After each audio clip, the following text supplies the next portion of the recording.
मुस्लिम personal law board की पूरे मुल्क के मुसलमानों से वक्फ तरमीमी कानून के खिलाफ एहतजाज करने की अपील। 24 सितंबर को दिल्ली के जंतर मंतर पर धरना तो 16 नवंबर को रामलीला मैदान में रैली का ऐलान। सुप्रीम कोर्ट के अबूरी फैसले के से मुतमईन नहीं है AIMPLB।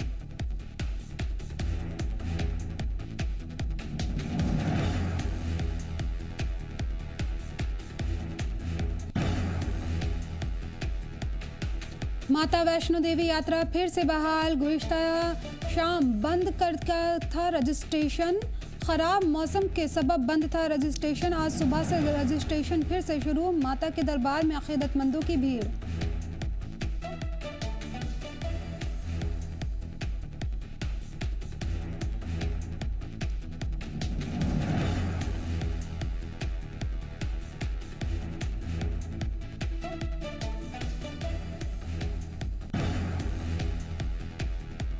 गुरेज में दर्जनों नौजवान PDP में शामिल। पार्टी इंचार्ज ने कराया ज्वाइन।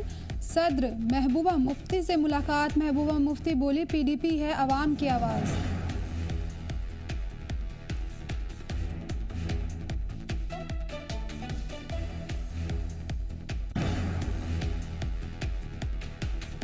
आर्मी की गाड़ी हादसे का शिकार। उड़ीपोरा गांव में फौज की गाड़ी की टक्कर।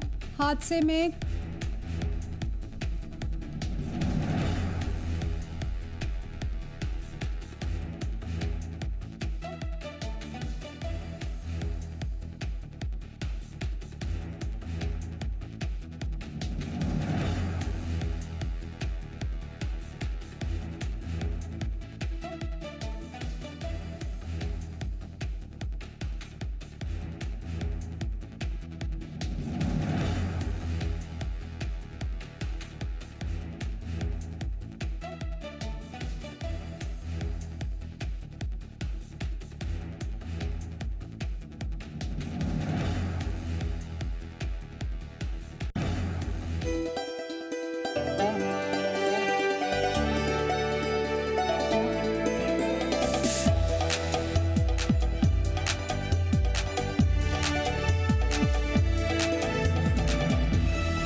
आदाब, नमस्कार। मैं यास्मीन और आप देख रहे हैं जी जम्मू कश्मीर लद्दाख। खबरों की शुरुआत करें। आपको बताएं कि माता वैष्णो देवी यात्रा फिर से बहाल हो गई है। गुज़िश्ता शाम में इसको बंद कर दिया गया था। रजिस्ट्रेशन का अमल खराब मौसम के सबब रजिस्ट्रेशन बंद किया गया था। आज सुबह से रजिस्ट्रेशन फिर से शुरू हो गया है।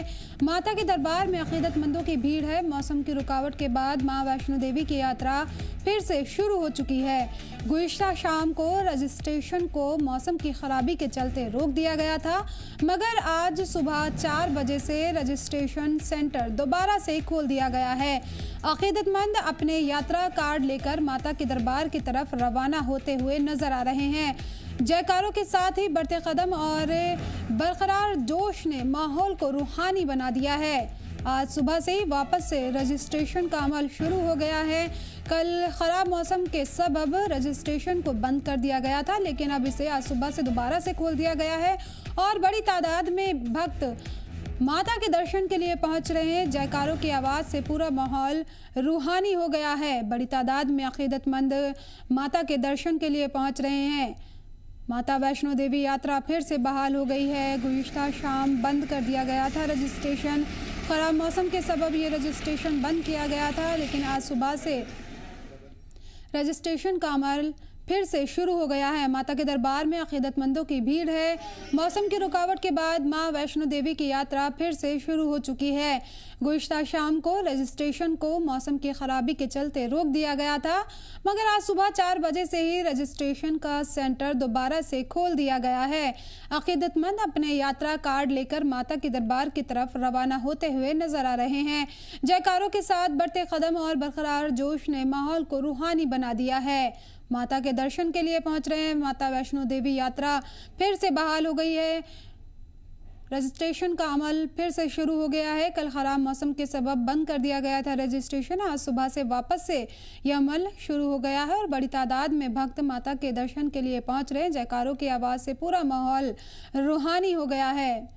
माता वैष्णो देवी यात्रा फिर से शुरू हो चुकी है। रजिस्ट्रेशन का अमल जारी है। सुबह से ही कल इसे थोड़ी देर के लिए रोका गया था क्योंकि खराब मौसम की वजह से। अपना लैंडस्लाइड हुआ है, फिर रिस्टोरेशन वर्क सब स्टार्ट होने के बाद, लेकिन टिकट कैंसिल इसलिए नहीं किया था क्योंकि दिल में एक पूरा विश्वास था कि माता का दर्शन करना मैंने पूरा हो जाएगा दर्शन, तो टिकट भी कैंसिल नहीं किया था। तो लास्ट मोमेंट तक वेट कर रहे थे, तो कल खोला, बहुत अच्छा लगा। और ऊपर से कल एयरपोर्ट में भी बहुत वार्म वेलकम हुआ था और कल यात्री दिवस मनाया गया था यहाँ का मैंने हेड ऑफिस से, तो इसलिए एयरपोर्ट जम्मू का एयरपोर्ट में बहुत वेलकम किया था। और तभी से मैंने मालूम था कि जो डिवाइन पावर का जो कनेक्शन है वो सच्ची में बहुत स्ट्रांग है। और इसलिए आज हम लोग इतना स्मूथली हो गया है क्योंकि सुबह भी ज़्यादा लाइन भी भीड़ भी नहीं था, पूरा एकदम स्मूथली हो गया है, फास्ट हो गया है। हम लोग पूरा 27 लोग हैं, साथ में आए हुए हैं और हम लोग कल शाम को यहाँ पे पहुँचे तो माता रानी का यात्रा बंद हो चुका था, जो हम लोग आज सुबह फिर यात्रा स्टार्ट किए हुए हैं।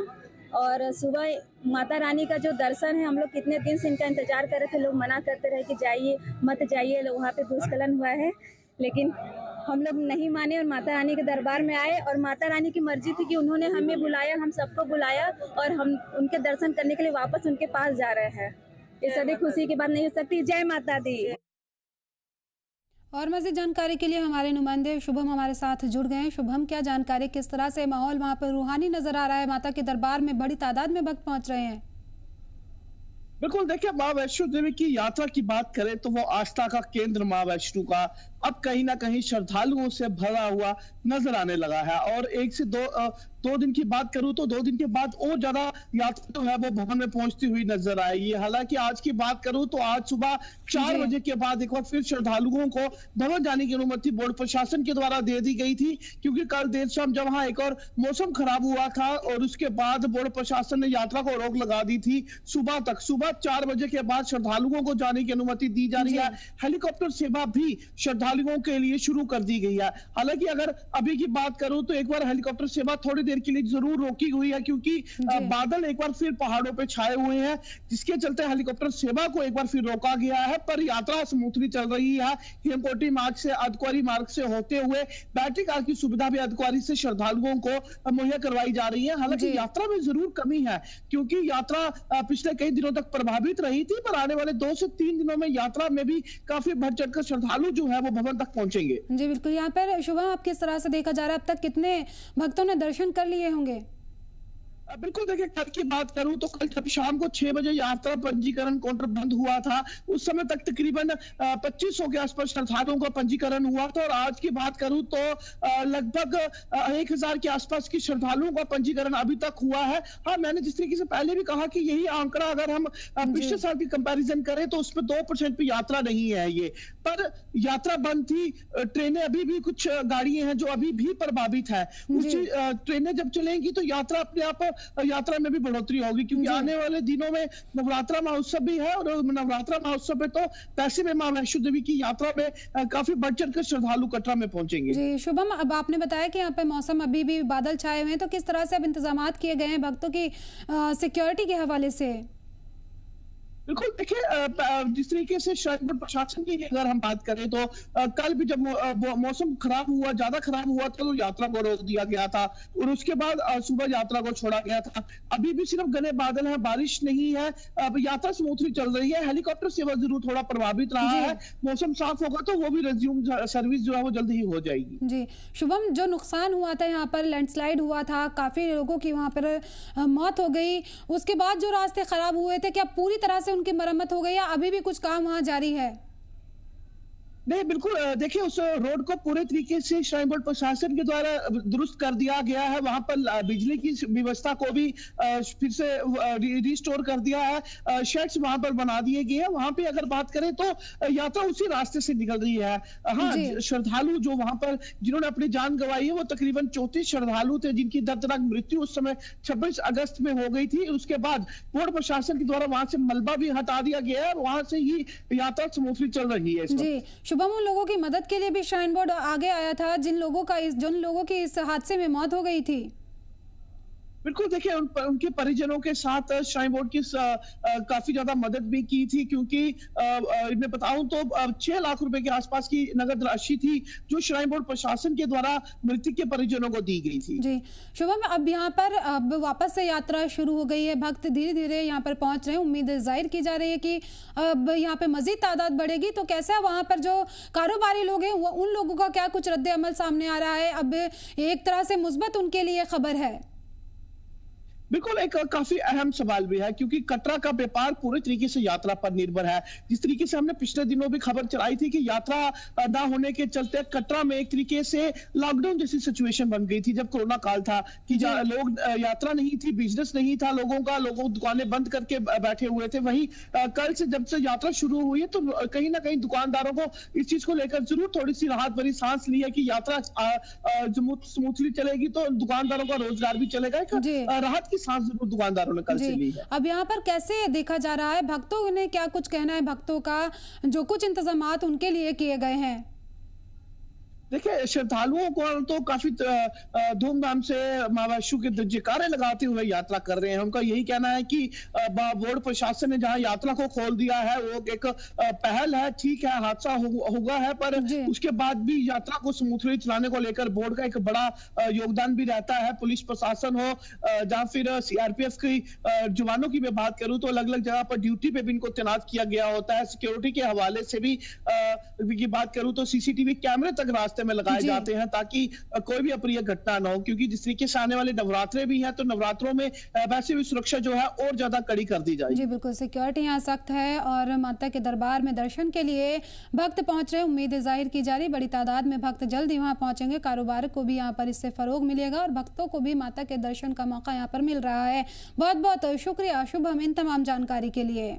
और आपको बताएं कि गुरेज के दर्जनों नौजवानों ने आज पीडीपी का दामन थाम लिया है। पार्टी के गुरेज इंचार्ज सैयद तजम्मुल की मौजूदगी में हुए इस प्रोग्राम में नौजवानों ने पार्टी सदर महबूबा मुफ्ती से मुलाकात भी की।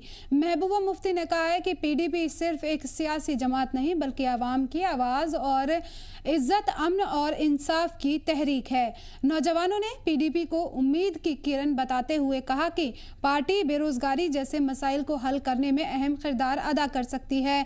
वहीं सैयद तजम्मुल ने कहा है कि गुरेज हमेशा पीडीपी के सियासी फोकस में रहा है और पार्टी जल्द ही एक वफ्द गुरेज भेजकर अवाम के मसाइल सुनेगी।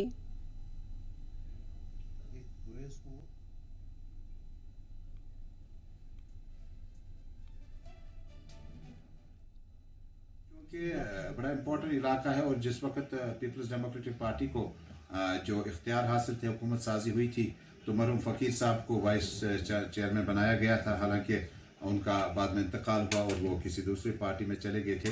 लेकिन गुरेज हमारा इम्पोर्टेंट कंसर्न रहा है, चाहे वो डिस्ट्रिक्ट बांडीपोरा में एमएलसी बनना हो या कोई भी ओहदा देना हो।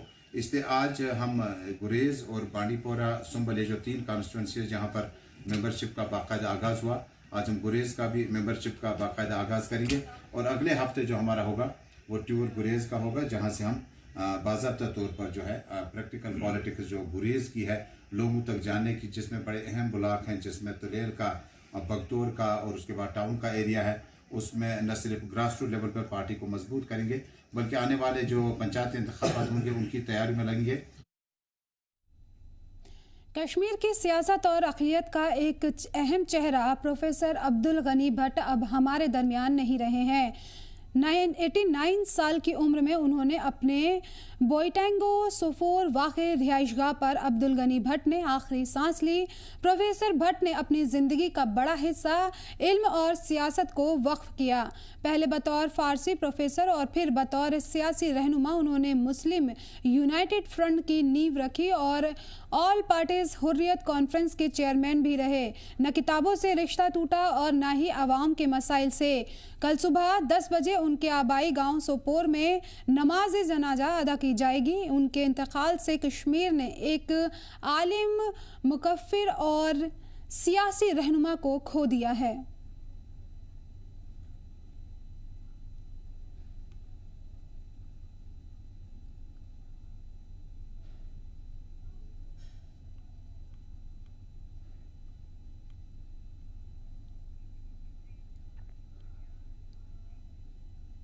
सीनियर कश्मीरी सियासी रहनुमा और प्रोफेसर अब्दुल गनी भट्ट के इंतकाल पर सियासी हलकों से ताज़ियाती पैगामात का सिलसिला जारी है। वज़ीर आला उमर अब्दुल्ला ने एक्स पर दुख जताते हुए लिखा, हमारी सियासी सोच चाहे जुदा थी लेकिन प्रोफेसर भट्ट हमेशा एक शाइस्ता शख्सियत के तौर पर याद रखे जाएंगे। उन्होंने कहा कि जब बहुत से लोग तशद्दुद को ही रास्ता समझते थे, उस वक्त प्रोफेसर भट्ट ने हिम्मत से बातचीत का रास्ता अपनाया और उस वक्त के वजीर आजम अटल बिहारी वाजपेयी और नायब वजीर आजम लाल कृष्ण आडवाणी से मुलाकात भी की।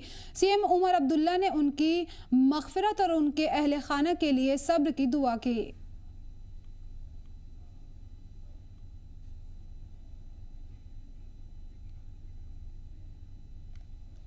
अब कहते हैं कि सीएम उमर ने ताज़ियत का इजहार किया और परिवार के लिए हमदर्दी की दुआ की है, सब्र की दुआ की है। प्रोफेसर भट्ट हमेशा याद रखे जाएंगे, सीएम उमर अब्दुल्ला ने ताज़ियत का इजहार किया है। सीनियर कश्मीरी सियासी रहनुमा और प्रोफेसर अब्दुल गनी भट्ट के इंतकाल पर सियासी हलकों से ताज़ियाती पैगामात का सिलसिला जारी है। वज़ीर आला उमर अब्दुल्ला ने एक्स पर दुख जताते हुए लिखा, हमारी सियासी सोच चाहे जुदा थी लेकिन प्रोफेसर भट्ट हमेशा एक शाइस्ता शख्सियत के तौर पर याद रहेंगे। उन्होंने कहा कि जब बहुत से लोग तशद्दुद को ही रास्ता समझते थे, उस वक्त प्रोफेसर भट्ट ने हिम्मत से बातचीत का रास्ता अपनाया और उस वक्त के वज़ीर आज़म अटल बिहारी वाजपेयी और नायब वज़ीर आज़म लाल कृष्ण आडवाणी से मुलाकात भी की। सीएम उमर अब्दुल्ला ने उनकी मग़फ़िरत और उनके अहले खाना के लिए सब्र की दुआ की है। प्रोफेसर अब्दुल भट्ट अब हमारे दरमियान नहीं रहे हैं। उनके इंतकाल पर अफसोस का इजहार तमाम सियासी लीडरान की तरफ से किया जा रहा है। इस पर वज़ीर आला उमर अब्दुल्ला ने भी एक्स पर पोस्ट करके ताज़ियत का इजहार किया और उनके अहले खाना के लिए सब्र की दुआ की। उन्होंने कहा कि हमारे नज़रिया ज़रूर अलग थे लेकिन प्रोफेसर भट्ट की जो रहनुमाई है उसको हमेशा याद रखेंगे। सीनियर कश्मीरी सियासी रहनुमा और प्रोफेसर अब्दुल गनी भट्ट के इंतकाल पर सियासी हलकों में ताज़ियत पैगामात का सिलसिला जारी है।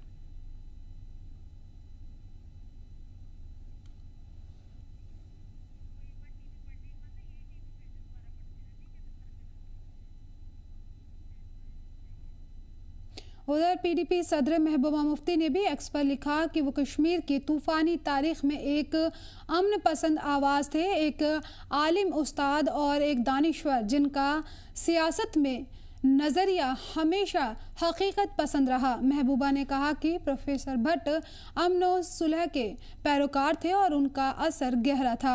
उन्होंने तस्लीम किया कि मुश्किल वक्त में उन्होंने हमेशा उन्हें तसल्ली और रहनुमाई दी है। महबूबा मुफ्ती ने प्रोफेसर भट्ट के लिए मग़फ़िरत की दुआ की और लिखा कि उनकी विरासत हमेशा कश्मीर को अमन का पैगाम देती रहेगी। प्रोफेसर भट्ट की इंतकाल पर तमाम सियासी रहनुमाओं की तरफ से ताज़ियत का इजहार किया जा रहा है। साबिक़ सीएम महबूबा मुफ्ती ने भी ताज़ियत का इजहार किया है और उनकी रहनुमाई की तारीफ़ की है। पीडीपी सदर महबूबा मुफ्ती ने एक्स पर लिखा, वो कश्मीर की तूफ़ानी तारीख़ में एक अमन पसंद आवाज़ थे, एक आलिम उस्ताद और एक दानिश्वर जिनका सियासत में नज़रिया हमेशा हकीकत पसंद रहा है। महबूबा ने कहा कि प्रोफेसर भट्ट अमन सुलह और पैरोकार थे और उनका असर गहरा था। उन्होंने तस्लीम किया कि मुश्किल वक्त में उन्होंने हमेशा उन्हें तसल्ली और रहनुमाई दी है। महबूबा मुफ्ती ने प्रोफेसर भट्ट के लिए मग़फ़िरत की दुआ की और लिखा कि उनकी विरासत हमेशा कश्मीर को अमन का पैगाम देती रहे।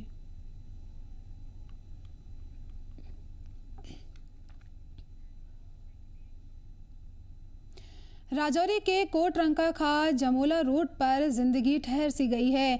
20 दिन पहले बड़े लैंडस्लाइड के बाद में बंद हुआ रास्ता अब तक बंद पड़ा है, जिससे कई गांव बाहरी दुनिया से कट गए हैं। सबसे ज्यादा मुश्किल में रोजाना सफर करने वाले, स्कूल जाने वाले बच्चे और मरीज हैं, जिन्हें अस्पताल तक पहुंचना नामुमकिन सा हो गया है। मकामी लोग अब जिला इंतजामिया से गुहार लगा रहे हैं कि जल्द से जल्द सड़क बहाल की जाए ताकि जिंदगी की रफ्तार दोबारा लौट सके। पूरी रोड जो है तबाह हो चुकी है, लेकिन देखिए हम कोटरंका ये खा जमोला की रोड पर खड़े हैं। पिछले काफी दिन से लोगों की कॉलें आ रही थी। यहाँ पर बहुत बड़े बड़े चेहरे देख रहे हो आप। यहाँ पर पोला एंकर राम जी खड़े हैं और जितने भी साथी यहाँ पर आए हुए हैं आपने देखा बेखूब। हमारी माताएं बहनें, खासकर जो हमारे स्टूडेंट लोग हैं वो बहुत बड़े सफर हो रहे हैं, उनकी पढ़ाई सफर हो रही है। यहाँ पर डिपार्टमेंट की टस से मस नहीं है, इसीलिए आज हमें नाराबाजी करनी पड़ी। सबसे पहले मैं आपको रोड बताता हूँ। ये रोड देखो, कैमरामैन से कहना चाहता हूँ कि ये देखो कितने सा पार्ट जो है बह गया है, सिंक हो गया। बारिशों की वजह से पूरी रोड जो है तबाह हो चुकी है, लेकिन यहाँ पर डिपार्टमेंट का अभी तक कोई उच्च अधिकारी नहीं पहुंचा। मजबूरन लोगों को यहाँ पर रोड पर आना पड़ा। मेरे साथ मैं कहता हूं कि पूरा इस जितनी भी पंचायतें टच करती हैं कोटरंका में, लोगों को बहुत बड़ा काम रहता है, खासकर गर्भवती महिलाएं। मैं इसलिए कहता हूं कि बहुत बड़ी परेशानी उन्हें होती है जब इस तरह के हालात में उन्हें लाया जाता है। गाड़ियां की सुविधा नहीं होती। आज भी हमारे लोग जो है 70 साल पहले की जिंदगी जी रहे हैं। ये इसलिए कह रहा हूं कि यहाँ पर रोड बिल्कुल कंप्लीट डैमेज हो गई है। अगर 15 दिन भी ये डिपार्टमेंट सोया हुआ तो कहीं ना कहीं हमारे लोगों के लिए अंधेरा है। मैं यहाँ के प्रशासन, खासकर हमारे एडीसी साहब बहुत काबिल तरीन ऑफिसर हैं, तहसीलदार साहब और साथ ही साथ हमारे ऑनरेबल एमएलए से भी रिक्वेस्ट करता हूँ कि जल्द से जल्द इस रोड को रिस्टोर किया जाए ताकि लोगों को जो परेशानियां दिक्कतें आ रही हैं उनका सामना न करना पड़े। मेरे साथ यहाँ के निवासी बोलाराम शर्मा जी हैं, बहुत बड़े चेहरे हैं यहाँ इस खित्ते के, इनसे भी बातचीत करते हैं। ये क्या कहना चाहते हैं? सर, मैं ये अपील करना चाहता हूँ एडमिनिस्ट्रेशन से और जहाँ अपने एमएलए जावेद इकबाल चौधरी से कि ये जो हमारी 10 पंचायतें हैं, अपर जमोला एवी, लोअर जमोला, खा नंबर 1, खा नंबर 2, कंथोल, मड़ोता, सवाड़ी की 3 पंचायतें, ये 10 पंचायतों की ये जो रोड डैमेज हुई है, ये 10 पंचायतों की गाड़ियां, लोग बिल्कुल खज्जल खराब हैं। तो मैं अपील करना चाहता हूँ खास तौर पर एमएलए से कि ये जो थोड़ा सा पार्ट हमारा खिस किया है और इसको ये जल्दी ठीक करने का प्रयत्न करें। मैंने काफी दिन से हो गए, मैंने कहा वो बना देंगे, तो आज हमें जहाँ आकर ये देखा ये लोगों की हालात, और ये हमारे जो 10 पंचायतों के लोग हैं, ये कोटरंका में रोज आते हैं, जहाँ से गाड़ियां तब्दील करते हैं, इनको डबल किराया पड़ रहा है, ये मजबूर हैं। इसलिए मैं एडमिनिस्ट्रेशन एडीसी से और तहसीलदार साहब से और अपने एमएलए से ये रिक्वेस्ट करता हूँ कि ये विश्वास है कि ये कल काम शुरू होना चाहिए। अगर कल हमारा काम ना शुरू हुआ तो हम बकोरी वाला रोड ही बंद करेंगे। शुक्रिया। यहाँ पर हमारी माताएं बहनें किस प्रकार पैदल चल रही हैं, बहुत बड़ा इस समय दर्द में है ये लोग। पूरे चेहरे देख रहे हो आप। बहुत मुश्किल। कितने दिन हो गया जनाब? बहुत मुश्किल है, एकदम 20 दिन हो गए। 20 दिन तो कोई नहीं आया, कोई नहीं आया, रोड कंप्लीट बंद है। यहाँ पे हालत देखो। पैदल मुंडा पर चक्कर लगा मान दो हो जाए कोई, उसने भी खाट पर चारपाई पर चक के मुंडा पर देखो, चारपाई पे ये मैंने काफी समय देखा भी है, चारपाई पे भी लोग लेके जाते हैं। कोई बंदो कोई सारो नहीं, कोई बंदो देखने नहीं आए। मकान की भी हालत है, ऊपर मकान है, पक्का मकान है, वो भी क्यों है? हम मकान में मरो एक आदमी को, लेकिन या पब्लिक पूरी को नुकसान हो गया। यही एडमिनिस्ट्रेशन से गुजारिश करते हैं कि इस रोड को जल्द से जल्द चलाया जाए ताकि लोगों को दिक्कत और परेशानियां जो भी आ रही हैं वो ना आए। क्योंकि हम तो निवेदन करते हैं, डीसी साहब हमारे बहुत ही अच्छी तरह से काम कर रहे हैं इस समय, और हम यही तवक्को रखते हैं इन लोगों की तरफ से। और यो खाज, मोला, मड़ोता, कितना एरिया आता है आपको पता है कि जिस प्रकार भोले राम अंकल ने बताया कि 10 पंचायतों से भी ज्यादा लोग यहाँ पर टच करते हैं। 40-50 हजार इस रोड पे सफर करता है। रजौरी भी यहाँ से लोग जाते हैं क्योंकि ये रजौरी को भी जोड़ता है, तो बड़े लोगों को परेशानी आ रही है, इसलिए जल्द से जल्द इस रोड को जो है मुकम्मल किया जाए। बहुत बहुत शुक्रिया।